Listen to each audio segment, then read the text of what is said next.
Hello everyone, my name is Rahul and welcome to my channel Rahul QA Labs. This is a short tutorial, not exactly a tutorial. We will see who is an SDET and what role it has and how the trend is today in software testing for an SDET. So SDET stands for Software Development Engineering Test and okay, so who is an SDET? So SDET should have a good coding knowledge as well as testing knowledge.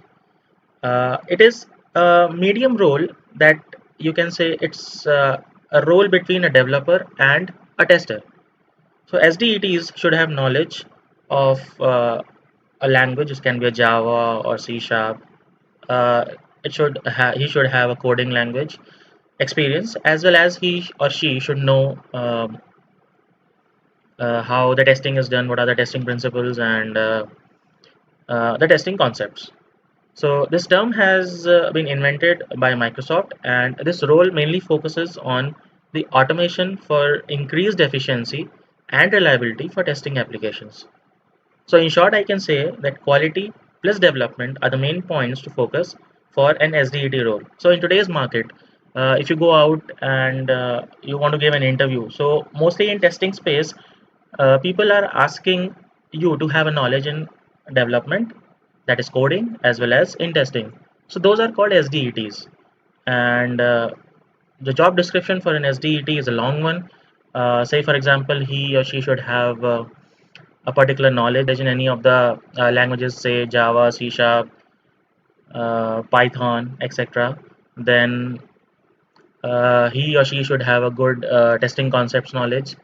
Then they should have a good knowledge in a deployment like Jenkins or the Ansible Tower, so etc. So it's a long list for an SDET, and of course, if we compare with manual testers, SDETs have a more scope. They are more knowledgeable as compared to manual testing. But yes, manual testing or the functional testing in its place is good, and SDETs in its place is good. So both have their pros and cons. Coming to next slide, so the main focus areas for an SDET, so automation of manual tasks. So SDETs mainly focuses on how to automate or how to reduce the time uh, to find more errors. So the first point is automation of manual tasks. Then next point is focusing on different testing techniques like functional, non-functional, performance, etc. Then writing the reusable scripts and creating the automation frameworks. He or she should have a good knowledge on the frameworks. There are different kind of frameworks like test-driven framework, behavior-driven framework, hybrid frameworks. So that's a bigger picture that we'll be dealing in our later tutorials.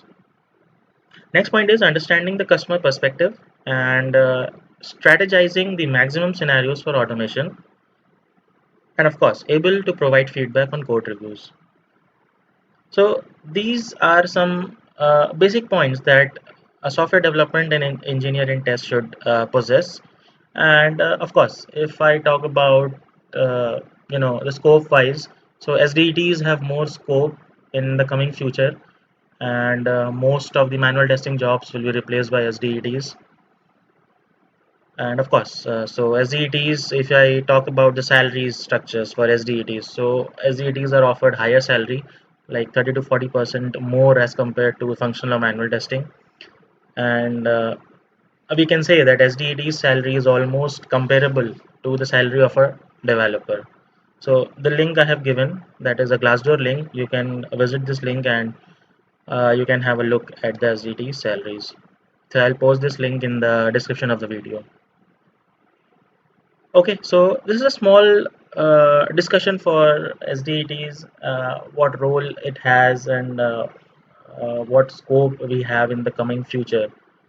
So, in the coming future, SDETs will be the main focus for the IT industry, and manual testing or the functional testing will be having less scope. So thank you very much guys for listening to me, and if you have any doubts, any queries, you can just post down your doubts or comment it under the video, and I'll be able to answer it. So thank you very much. Keep learning in life. Take care. Bye bye.